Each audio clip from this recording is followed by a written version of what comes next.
সুবহানাল্লাহ, মাশাআল্লাহ মাশাআল্লাহ।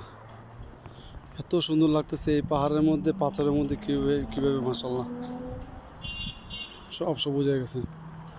এই ঘাসগুলো এগুলো বড় বড় হয়েছে, ইয়ার মতন বাংলাদেশের কাশফুলের মতো লাগে। যে বাতাসে দুলতেছে এত সুন্দর লাগে মাশাআল্লাহ।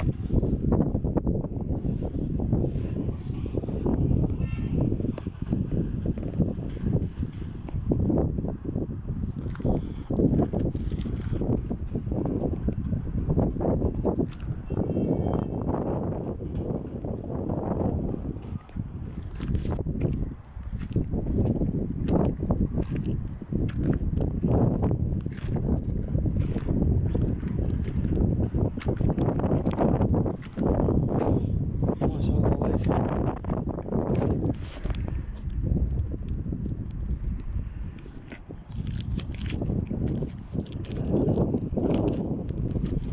ওই যে ক্লক টাওয়ার, কাছে ক্লক টাওয়ার, ক্লক টাওয়ার।